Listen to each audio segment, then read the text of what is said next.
Jadi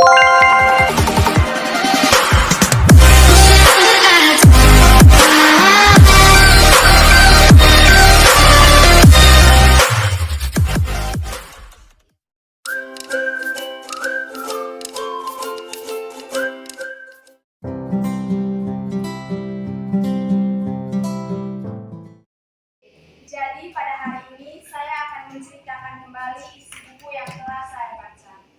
Judul buku Ensiklopedia Anak Nasional. Penerbit PT Delta Pamungkas. Jadi pada hari ini saya membaca tentang pencemaran. Pencemaran adalah adanya zat-zat yang tidak semestinya berada di atmosfer. Pencemaran dapat diakibatkan oleh ulah manusia. Ada dua penggolongan dari pencemaran, yaitu partikulat yang berukuran kecil dan asbut yang perpaduannya antara asap dan debu.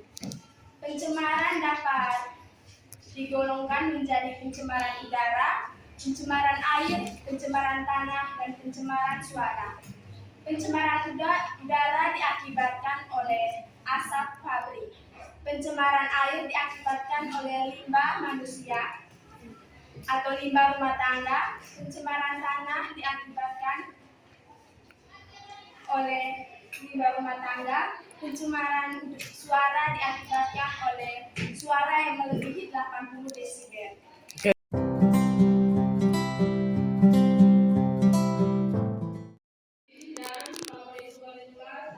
Selamat pagi Ibu, selamat pagi teman-teman semuanya.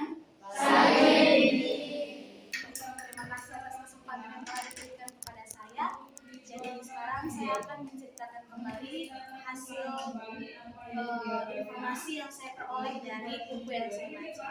Buku yang saya baca berjudul Seri Sains Dasar, yaitu mengenal elektromagnet.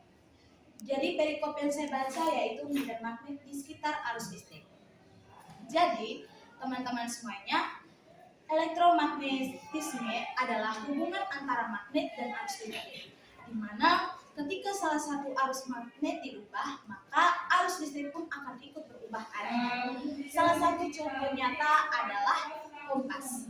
Jadi pada kompas terdapat medan magnet dan juga hubungan arus listrik, di mana ketika terdapat hubungan atau arus listrik akan mengubah arah jarum yang terdapat pada kompas. Hal ini dibuktikan oleh Ørsted, yaitu yang berasal dari Denmark.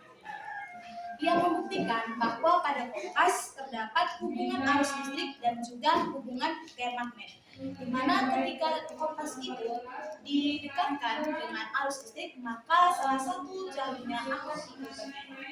Jadi teman-teman semuanya, kesimpulan dari bacaan yang saya baca adalah dalam kehidupan kita sehari-hari, benda-benda di sekitar kita ada beberapa yang memiliki hubungan gaya magnet dan juga arus listrik.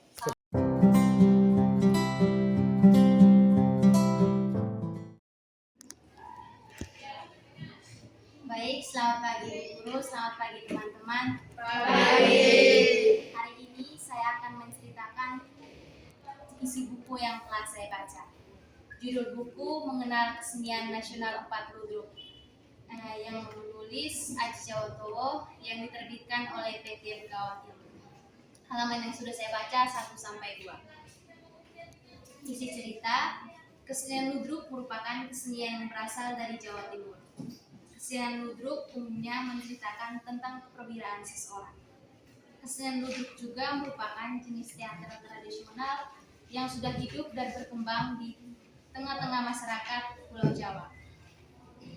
Kesenian ludruk pertama kali ditemukan pada tahun 1890 oleh Tohko Gangsar.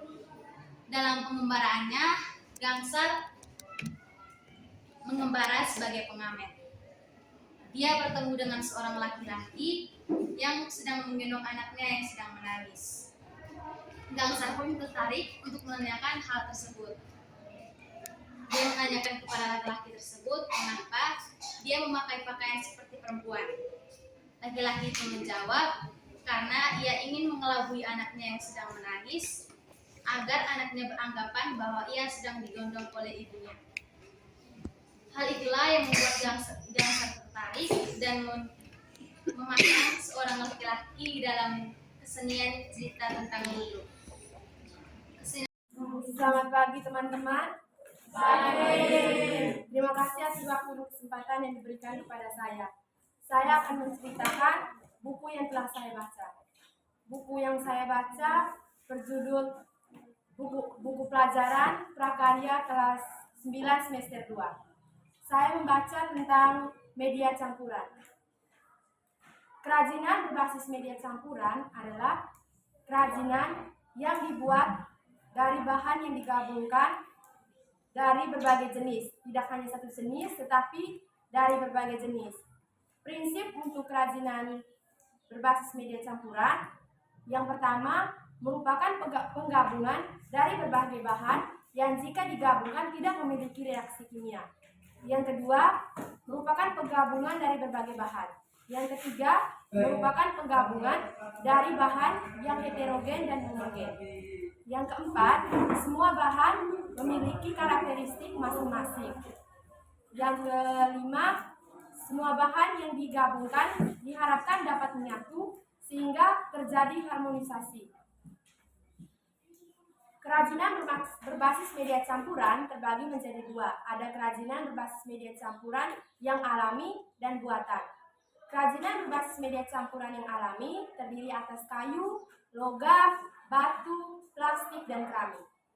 Kerajinan berbasis media campuran dari bahan buatan ada plastik, gips, dan fiberglass.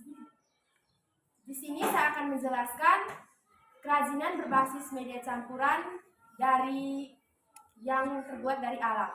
Yang pertama ada kayu. Kayu adalah suatu batang atau cabang yang mengalami pengerasan atau liquidifikasi.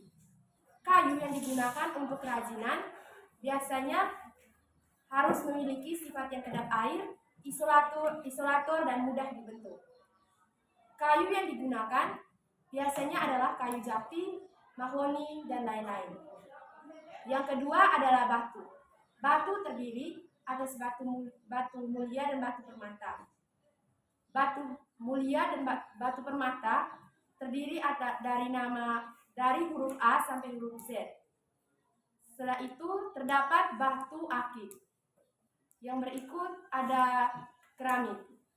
Keramik merupakan bahan yang terbuat dari tanah liat. Keramik memiliki sifat mudah pecah. Jadi harus dicampurkan dengan bahan-bahan lain sehingga tidak mengalami pecah. Kesempatan yang diberikan, saya akan menceritakan kembali tentang buku yang telah saya baca, yang berjudul Ilmu Pengetahuan Alam, ditulis oleh Siti Zubaidah dan kawan-kawan. Tahun terbitnya 2018. Pertama, berbicara tentang kemagnetan. Pertama, tentang migrasi hewan. Ada hewan-hewan yang bisa bermigrasi menggunakan kemagnetan bumi. Ada merpati, penyu, lobster, salmon, dan yang lainnya. Setelah itu, di sub yang kedua berbicara tentang magnet. Ada 3 unsur magnet. Yang pertama, ferromagnetik atau benda-benda yang dapat ditarik kuat oleh magnet. Setelah itu yang kedua, paramagnetik adalah benda-benda yang ditarik lemah oleh magnet. Dan yang ketiga, diamagnetik adalah benda-benda yang tidak bisa ditarik oleh magnet. Sekian dan terima kasih.